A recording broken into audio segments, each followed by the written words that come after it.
नमस्ते दोस्तों, कहानी बेंच में आपका स्वागत है। एक बार की बात है, एक राजा था जो धन के पीछे पागल था। वर्षों से उसने बहुत सारा धन इकट्ठा किया और चोरी या विद्रोह के डर से उसने अपना खजाना जंगल के अंदर एक गुप्त भूमिगत कक्ष में छिपा दिया। कक्ष की केवल 2 चाबियां थीं, एक राजा के पास और दूसरी उसके भरोसेमंद मंत्री के पास। इस छिपे हुए धन के बारे में किसी और को पता नहीं था। एक दिन राजा ने अकेले ही अपने खजाने को देखने का फैसला किया। वह चुपचाप कमरे में गया, विशाल दरवाजा खोला और अंदर चला गया। जब उसने चमकते हुए सोने, दुर्लभ रत्नों और चांदी के सिक्कों को देखा तो उसके अंदर संतुष्टि की लहर दौड़ गई।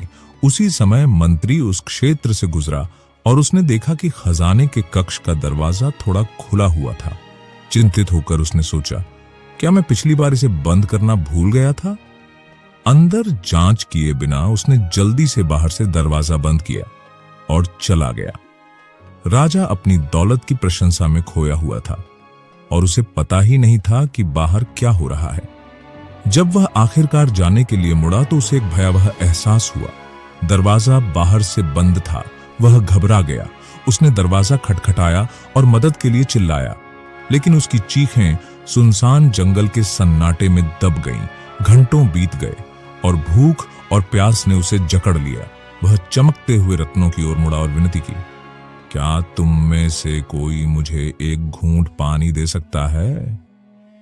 उसने सोने और चांदी की ओर हाथ बढ़ाया। क्या तुम मुझे भोजन का एक निवाला भी दे सकते हो? निराशा ने उसे जकड़ लिया। उसे कड़वी सच्चाई का एहसास हुआ। उसकी अपार संपत्ति का अस्तित्व के सामने कोई महत्व नहीं था।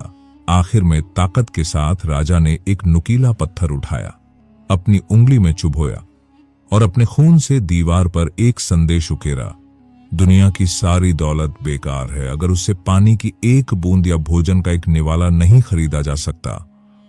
कुछ दिनों बाद मंत्री खजाने की जांच करने के लिए वापस लौटा और राजा के बेजान शरीर को उसके बेशकीमती रत्नों के ऊपर पड़ा देखकर भयभीत हो गया, जिसे कीड़ों ने आधा खा लिया था।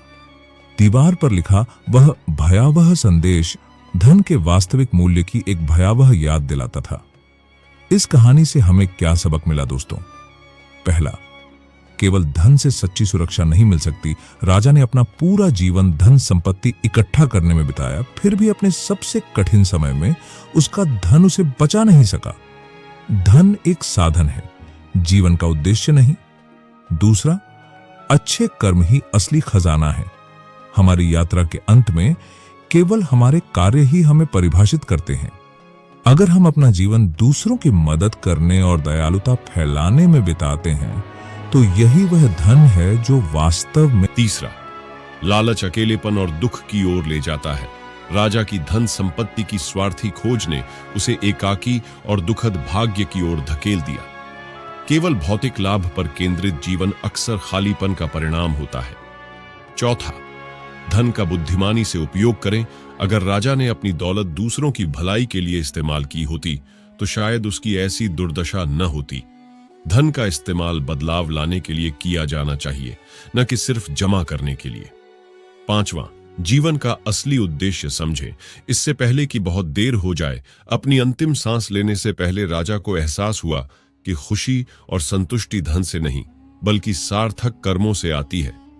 समय बीतने से पहले यह सबक सीखना जरूरी है।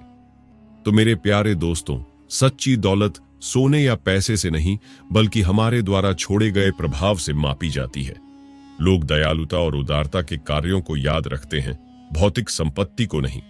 कहानी बेंच चैनल उन लोगों के लिए है जो अपने जीवन को बदलना चाहते हैं। अगर तुम भी उनमें से एक हो तो अभी सब्सक्राइब करो और इस वीडियो को अपने दोस्तों के साथ शेयर करो।